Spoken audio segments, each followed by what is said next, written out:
মোবাইলে চার্জ থাকে না, মোবাইলের চার্জ খুব দ্রুতই ফুরিয়ে যায়। দেখুন, মোবাইলের চার্জ দ্রুত ফুরিয়ে যাওয়ার কিছু কারণ আছে। আপনার মোবাইলে কিছু সেটিংস এবং কিছু ফাংশন আছে যেগুলো আপনি মোবাইল বন্ধ করে রাখলেও সেগুলো কিন্তু অটো রান করে।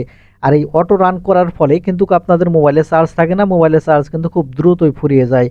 তাই এই ভিডিওটিতে আমি আপনাদের ৩টি সেটিংস আপনাদের দেখাতে চলেছি।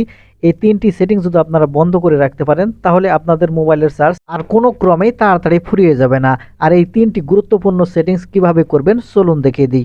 তো মূল ভিডিওতে যাওয়ার আগে ছোট্ট একটা রিকোয়েস্ট করব, শুধু ভিডিওটিতে একটা লাইক দিয়ে ভিডিওটি শেয়ার করে রাখবেন, কারণ আপনার প্রয়োজন হলে আপনি কাজে লাগাতে পারবেন। তাহলে চলুন সম্পূর্ণ ভিডিওটি মনোযোগ সহকারে দেখতে থাকুন।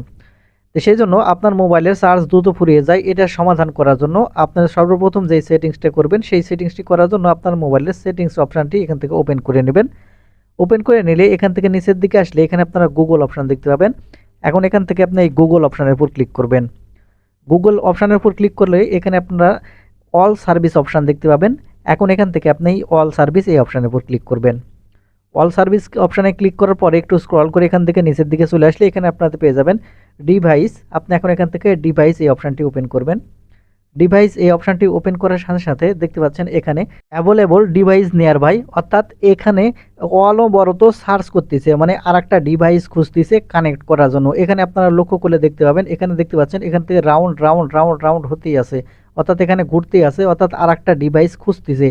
আর এরকমভাবে যদি কোনো মোবাইলে যদি এরকমভাবে ডিভাইস খুঁজে তাহলে কিন্তু আপনার মোবাইলে চার্জ অত ফুরিয়ে যাবে। সেক্ষেত্রে উপরে যে অ্যানেবল বাটন আছে সেটা আপনারা অফ করে দিবেন। দেখতে পাবেন অফ করে দেওয়ার সাথে সাথে এখানে দেখতে পাচ্ছেন যে আগে রাউন্ড যেরকম ঘুরলো সেটা কিন্তু এখান থেকে আপনার বন্ধ হয়ে যাবে।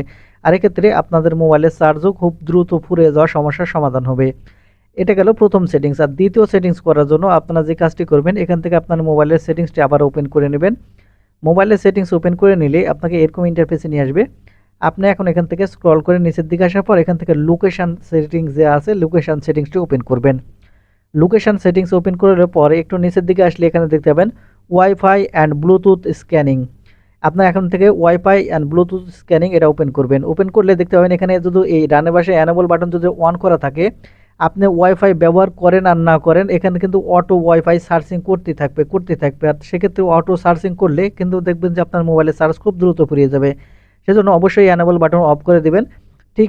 ঠিক এরকমও এই ব্লুটুথ, আপনি ব্লুটুথ ব্যবহার করেন না করেন এটা যদি অন করা থাকে তাহলে আপনার ব্লুটুথ কাজ করতে থাকবে, অটোভাবে কাজ করবে। আর যখনই অটোভাবে কাজ করবে তখন কিন্তু আপনার মোবাইলের চার্জ খুব দ্রুত ফুরিয়ে যাবে। তাই অবশ্যই এখান থেকে ওয়াইফাই এবং ব্লুটুথ দুটাই অফ করে দিবেন। তারপরে আপনারা যে কাজটি করবেন, আপনাদের মোবাইলে যদি ব্রাইটনেস বেশি দেওয়া থাকে, অর্থাৎ যদি আলো বাড়ানো থাকে, তাহলে অবশ্যই এখান থেকে আপনারা আলোটি কমায় নেবেন। তাহলে যে কাজটি হবে আপনাদের মোবাইলের ব্যাটারি চার্জ খুব তাড়াতাড়ি আর ফুরাবে না। তো বন্ধুরা, এই ছিল আজকের ভিডিওটি। ধন্যবাদ।